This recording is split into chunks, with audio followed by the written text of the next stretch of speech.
último mensaje de la serie sobre Apocalipsis. Yo quiero agradecer a todos los que nos han acompañado. Muchos nos han seguido por medio del internet, inclusive en otros países, y quiero agradecer a cada uno que ha hecho algún comentario o nos han dicho que han seguido. Si tienen interés, están todos en el canal. ¿Cuál canal es, Max? Sermón Audio. Están en Sermón Audio y también en el canal de ¿qué? De Clear o de Guillermo Green. El canal de Guillermo Green están los videos de la serie de Apocalipsis. Y hemos predicado todos los capítulos, así que ahí hay algo sobre todo el libro de Apocalipsis. Vamos a leer del 6 al final del capítulo 22. Me dijo, estas palabras son fieles y verdaderas. Y el Señor, el Dios de los espíritus de los profetas, ha enviado su ángel para mostrar a sus siervos las cosas que deben suceder pronto. He aquí, vengo pronto. Bienaventurado el que guarda las palabras de la profecía de este libro. Yo Juan, soy el que oyó y vio estas cosas, y después que las hube oído y visto, me postré para adorar a los pies del ángel que me mostraba estas cosas. Pero él me dijo, mira, no lo hagas, porque yo soy consiervo tuyo, de tus hermanos los profetas y de los que guardan las palabras de este libro. Adora a Dios. Me dijo, no selles las palabras de la profecía de este libro, porque el tiempo está cerca.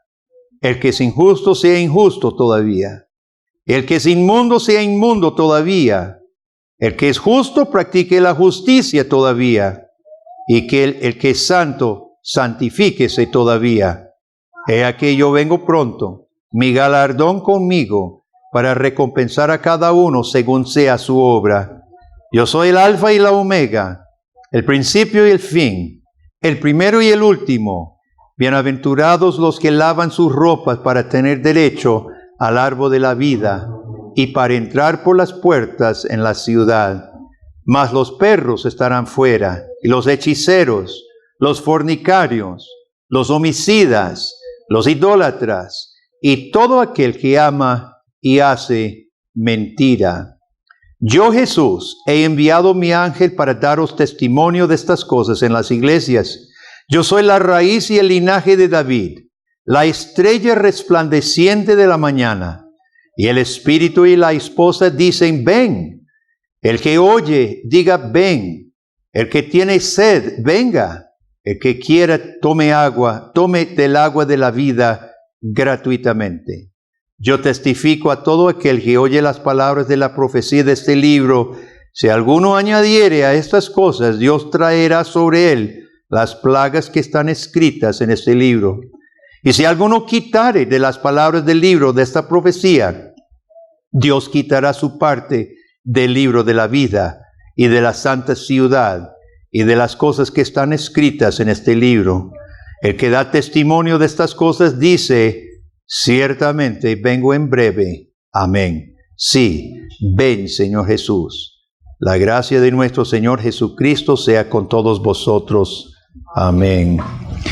Hermanos, nosotros hemos notado una y otra vez que el libro de Apocalipsis presenta en forma gráfica, como en fotos, ¿verdad? En panorama, realidades que el ojo natural no ve, pero realidades que son importantes, son reales en la vida del cristiano. Yo quiero dar un repaso rápido del libro y luego ver la conclusión del libro que tenemos entre manos. Aprendamos a ver el mundo con los lentes de Dios. Ese es el punto de Apocalipsis, que aprendamos a ver realidades espirituales que el ojo natural no ve. Por ejemplo, en primer lugar, aprendamos a ver la verdadera naturaleza de los enemigos de la iglesia. Eso es un tema que permea el libro. Aprendamos a ver verdaderamente los enemigos de la iglesia. La bestia del mar representaba en ese momento el Imperio Romano. Roma había realizado muchas cosas buenas.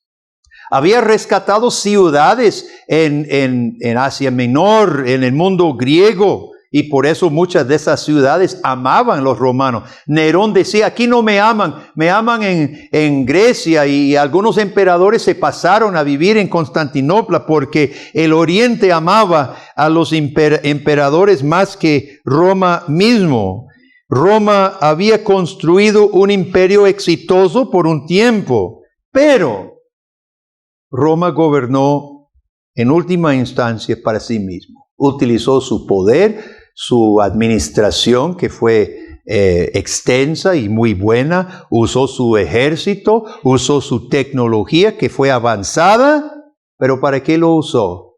Para engrandecerse a sí misma, para endiosarse a sí mismo. Los césares requerían adoración. Y cuando los cristianos tenían que afirmar que Cristo era Señor, chocaron con la furia de un estado egoísta e ególatra. Se adoraba a sí mismo. Y el libro de Apocalipsis ayudaba a la iglesia de ese momento, del primer siglo, a ver la verdadera naturaleza de Roma. Era una bestia feroz y enemiga, y no eterna. Los romanos decían de Roma, la civitates aeterna, la civitates aeterna, la ciudad eterna, pero no era eterna, y lo sabemos por la historia. Solo hay una ciudad eterna, que es la ciudad celestial que Jesucristo está edificando. Los cristianos no debían en el primer siglo, no debemos en el siglo 2000, ¿qué estamos? 21, en el siglo 21, no debemos temer al Estado y mucho menos pensar que el Estado tiene la llave para la salvación.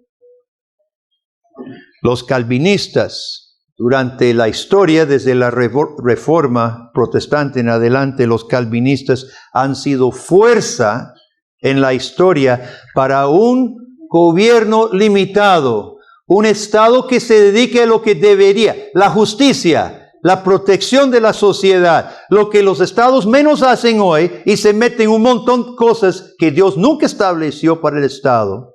Los calvinistas han sido una fuerza para un gobierno enfocado en lo suyo, limitado, y libertad verdadera para el pueblo. En segundo lugar, aprendamos a reconocer el falso profeta que representa la bestia de la tierra. El falso profeta, ¿quién recuerda? Chico, ¿qué niño recuerda a lo que se parece el falso profeta? Se parece a un animalito, ¿qué es? Se parece a un corderito. ¿No se acuerda? Nadie recuerda los sermones del pastor. Se acuerda se parece a un corderito, pero habla con voz de dragón, porque es siervo del dragón, es un cordero falso. El falso profeta promueve la religión del wow, la religión de novedades, la religión de atracciones, y como está aliada esta bestia a la bestia del mar, al Estado, promueve una religión aceptable para el Estado bestia. Demasiados cristianos, hasta hoy en día, caen víctima a esta bestia, al falso profeta, hermano. Porque no juzgan la realidad conforme a la palabra de Dios, sino conforme a sus emociones. Muchos no prueban a los líderes por la palabra de Dios, ni guían sus vidas por la palabra de Dios. Vamos a hacer la pregunta, ¿quiénes serán los susceptibles a caer en las garras de la bestia de la tierra? ¿Qué será el joven susceptible a quedar engañado por el falso profeta? Bueno, por lo menos el joven que se deja llevar por impulsos. Se deja llevar por impulsos. Hoy tiene pereza y lo domina la pereza. Mañana se anima de pronto por un impulso. El joven que se deja llevar por influencia de amigos, lo que digan los amigos porque quiere caerles bien a los amigos. El joven que no se disciplina a sí mismo conforme a la palabra de Dios va a ser presa fácil para el falso profeta. Adultos, ¿sabe? Padres de familia, padres y madres, que están más entregados a la búsqueda de dinero o su propio entretenimiento, chateando por WhatsApp interminablemente. Ojo, algunos de ustedes, si le pongo un mensaje, antes de terminar el mensaje me están contestando, ya los tengo. Antes de terminar el mensaje ya me están contestando, ya sé que usted está pegado, está como conectado al cerebro.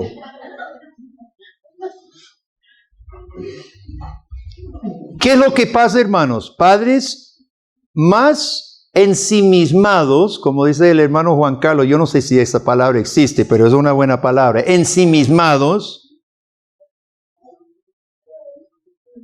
como para sentarse con sus hijos e instruirles como manda Deuteronomio 6, en la casa y en la calle, en la mañana y la tarde, rodeando su hijo de la palabra de Dios.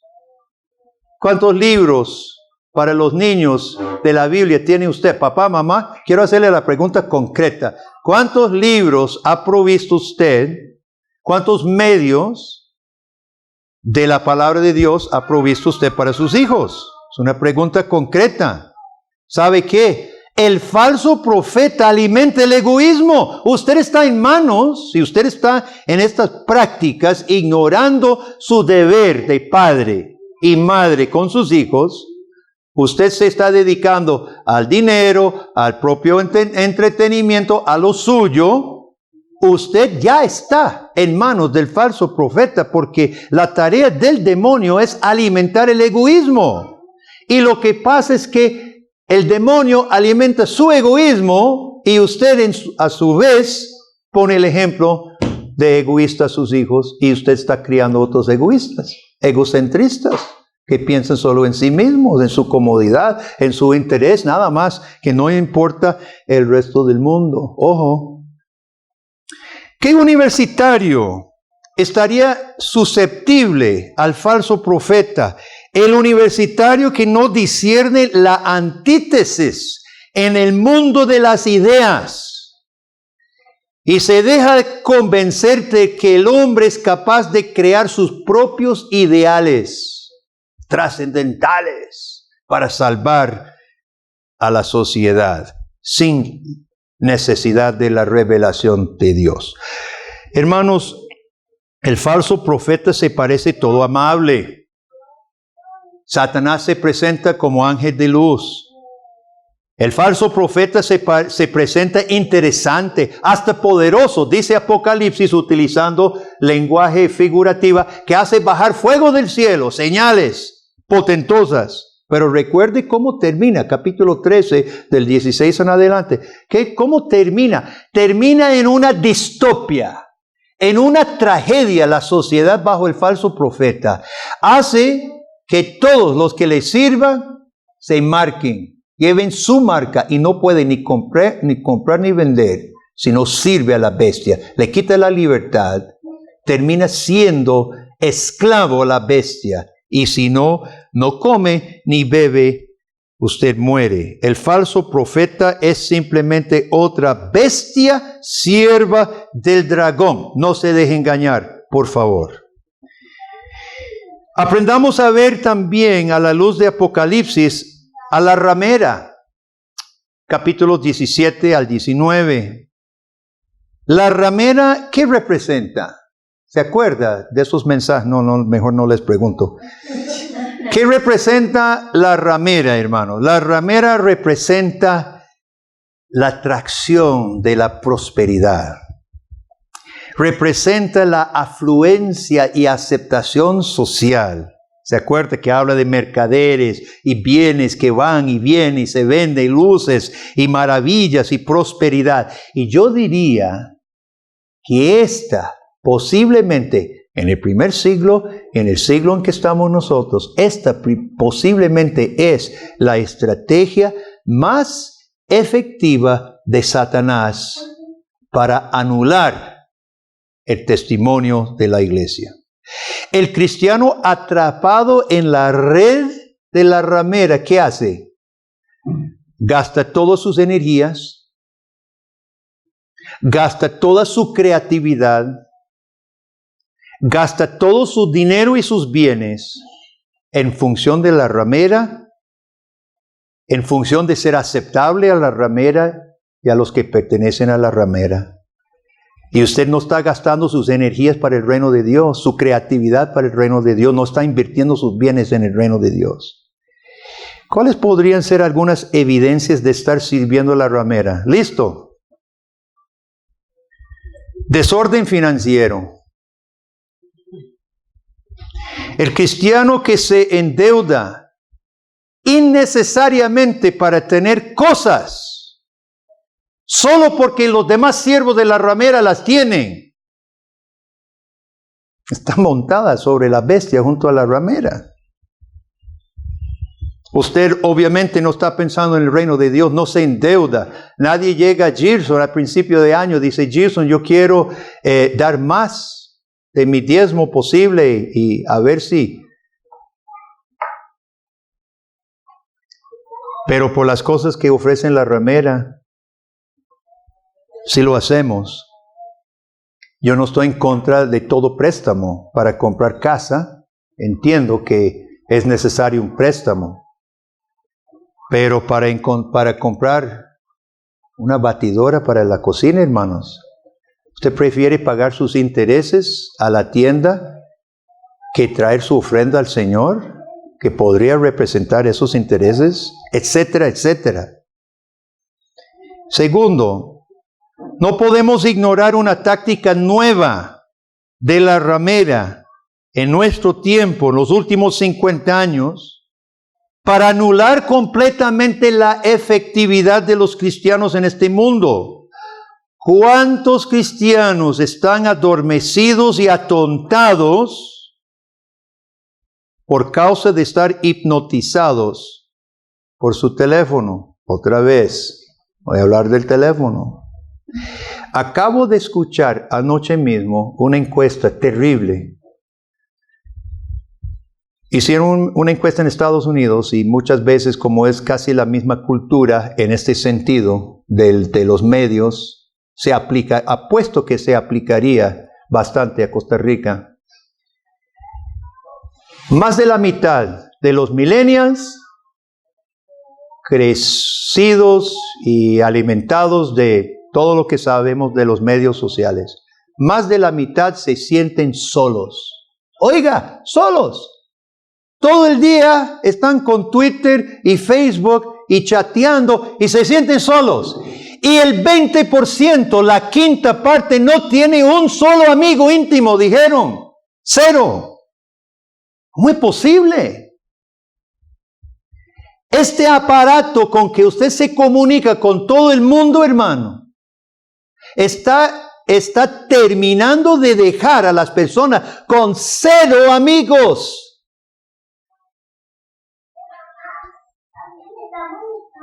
¿A cuántos hermanos necesitados podría usted visitar por semana con las horas? Porque si usted calcula cada segundo, pero muchos segundos por día y muchos minutos por día y los minutos se terminan en horas, ¿a cuántos hermanos necesitados podría visitar usted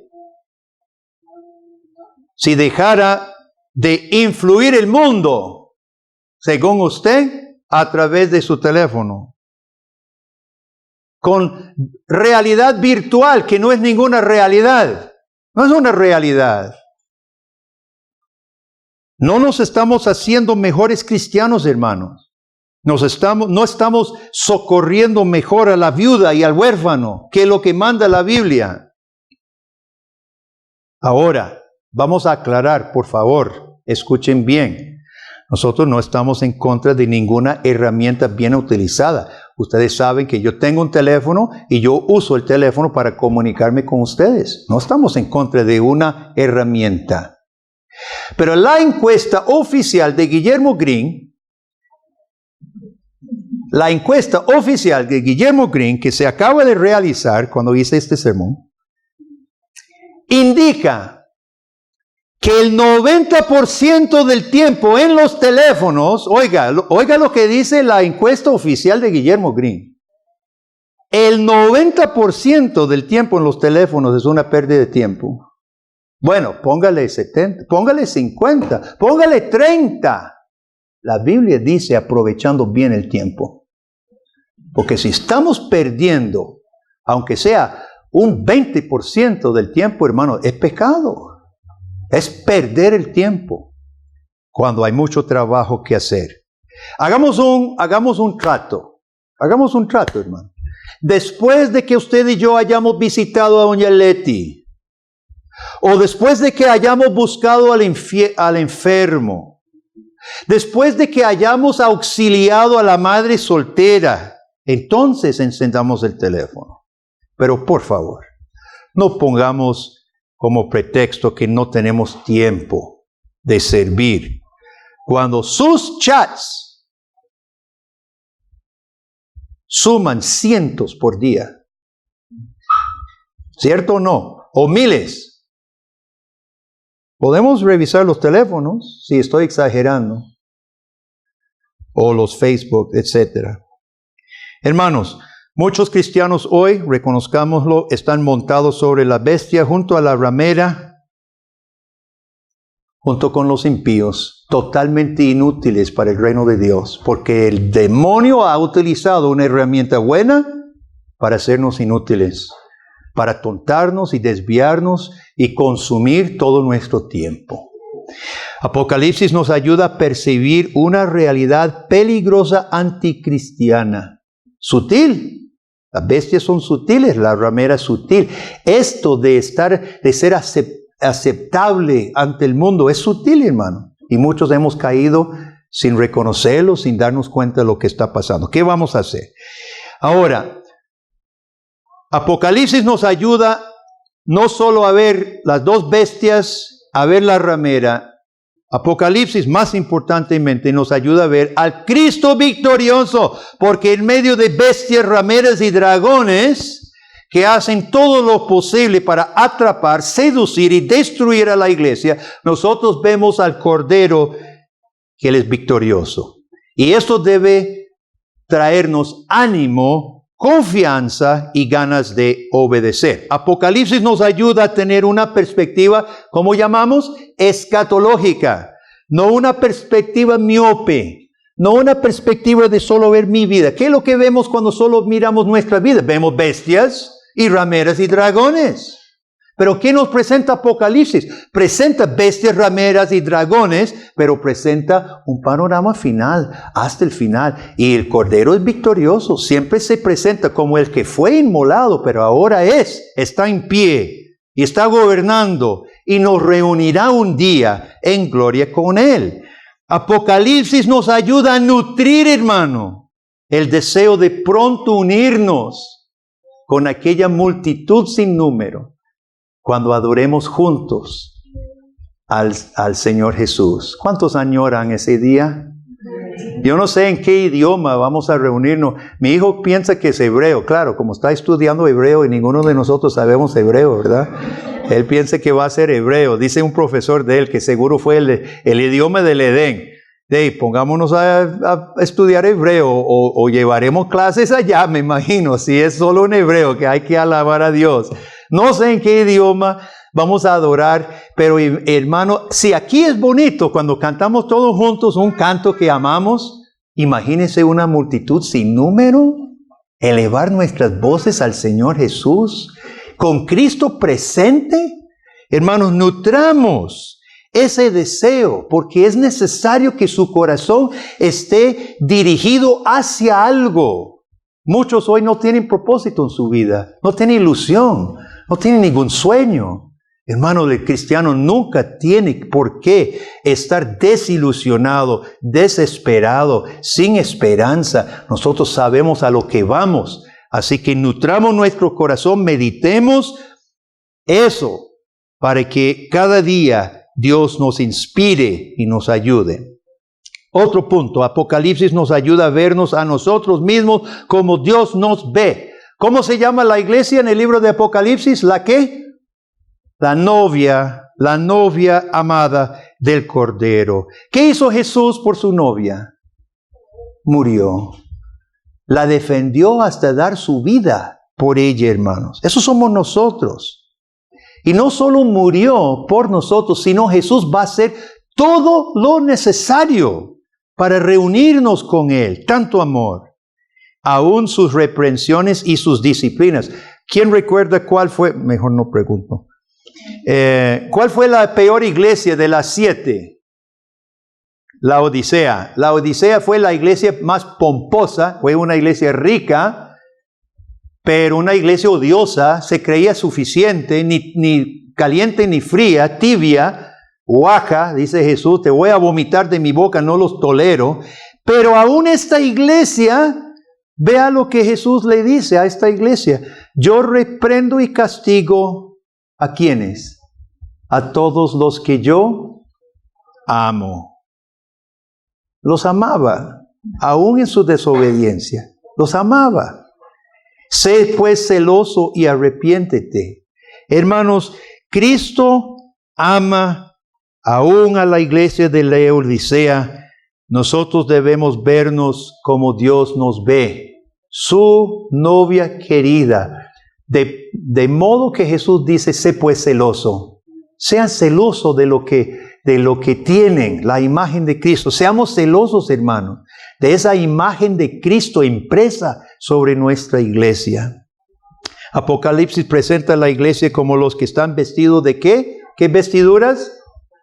Lino fino y blanco, que representa la pureza y la santidad. Este es un llamado a nosotros a evitar ser seducidos y que nos mantengamos puros en todo sentido, personal, como iglesia, como familias, en nuestra vida social, etc. Hay muchos cristianos que viven doble vida. Muchos cristianos que viven doble vida. El domingo, tranquilos todos, santitos, todos juntos. Y salimos lunes a sábado y no hay diferencia con los impíos. Y eso es lo que está dando mal testimonio a la iglesia de hoy, hermanos. No puede ser así. Dios es el que nos ha revestido de lino fino. No manchemos con que Dios nos ha revestido. Ahora bien, llamado final, los versículos aquí. A Juan se le dice en versículo 10, puede ver en su Biblia, capítulo 22, versículo 10, se le dice, no selles la profecía. Daniel tenía que sellar su profecía, porque Daniel sellaba y Juan no sella. Daniel estaba lejos, estaba 500 años antes de Jesucristo todavía. Todavía mucho tenía que pasar, pero Juan, la profecía de Juan, es después de que todo se ha consumado. Jesús había venido, ha hecho su trabajo y ya el libro está abierto. ¿Se acuerda cuando Juan llora? Porque no había quien fuera digno de abrir los libros hasta que llegó Jesús y abre el libro de la historia. Y Jesucristo está llevando a cabo su plan. Está abierto ahora, hermano. No debemos, Juan no sella la profecía. Está abierto. El libro de la historia está abierto por Cristo Jesús. Y se están cumpliendo todos los planes de Dios. Nadie tiene que preguntar por otro misterio. ¿Cómo se llama aquel? Hace mucho tiempo, Nostradamus, que a cada rato cuando sucede algo dice, lo profetizó Nostradamus. ¿Verdad? Nadie tiene que preguntar por misterios novedosos, hermanos. Si ya el libro está abierto y estamos viendo cómo el plan de Jesucristo se va revelando. Versículo 17, Por tanto, tenemos un llamado. El Espíritu y la esposa dice, ven. El que oye diga, ven. ¿A quién? ¿A quién debemos venir? ¿A quién? A Jesucristo. Él es fuente de agua vida. Eso es lo que dice el resto del pasaje. El que quiera, tome del agua de la vida gratuitamente. Y así termina este gran libro, hermanos, con una invitación urgente a que nosotros lleguemos a Costa Rica para que lavemos, versículo 14, para que lavemos nuestras ropas. ¿En qué? En la sangre de Jesús. ¿Qué es lavar las ropas? En la sangre del Cordero, hermano. Es recibir por Jesucristo su justicia. Se llama la justificación por la fe. Es ser purificado y recibir el Santo Espíritu de Dios. Ser santificado. Es recibir derecho, como dice el versículo 14, para tener derecho al árbol de la vida y para entrar en las puertas. ¿De cuál ciudad? La ciudad final, la ciudad celestial. Ahora, ¿por qué es urgente este llamado? Porque este versículo dice, y el que oye, diga. No solamente el Espíritu Santo dice, no solamente la esposa. ¿Quién es la esposa? La iglesia. No solamente la iglesia proclama. Cada cristiano, el que oye, diga, ven. ¿Por qué un llamado tan urgente, hermano? ¿Sabe por qué? Lea versículo 15. Lea versículo 15. Es fuerte. Mas los perros estarán fuera, y los hechiceros, los fornicarios, los homicidas, los idólatras, y todo aquel que ama y hace la mentira. Este llamado es urgente, como hemos visto muchas veces en este libro, hermanos. No hay solo un destino para los hombres, sino dos. Un destino se llama la ciudad celestial, donde la luz será la gloria de Dios. No habrá necesidad de sol. Donde todas las naciones vivirán en perfecta paz. Donde tendremos derecho al árbol de la vida que dará su fruto, y donde Jesús será adorado, y donde Dios mismo enjugará la lágrima de nuestros ojos. Pero el otro destino se llama fuera. Se llama el lago de fuego que arde con azufre. Se llama muerte segunda. Los incrédulos se equivocan en casi todo, pero tienen un decir que sí es cierto. Los incrédulos se equivocan en casi todo, pero tienen un decir que sí es cierto, aunque aún el decir se va por otro lado. Pero muchos dicen, solo tienen una vida que vivir. Y en eso tienen razón. Solo hay una vida que vivir y después de eso el juicio. No hay reencarnaciones, no hay otras vueltas a ver si usted mejora. Solo una vida y luego el juicio. Solo una vida y podríamos morir hoy. Es un llamado urgente. Toda persona escuchando este mensaje, oye este llamado, ven, ven. Porque si no venimos a Cristo, nuestro destino justo es el lago de fuego, la muerte segunda. Son tres que claman con urgencia. Huye del desastre y ven a Jesucristo, el Espíritu de Dios, la esposa del Cordero, la iglesia, y los cristianos, cada uno que ha oído. ¿Cuándo entrarán los creyentes en Cristo en la ciudad celestial? ¿Cuándo verán la gloria de Dios? ¿Cuándo descansarán de sus penurias y dolores de esta vida? Versículo 20. El que da testimonio de estas cosas dice, ciertamente vengo en breve. Amén. Si ven, Jesús. ¿Va a volver Jesús? Muchos dicen que no, que es un cuento.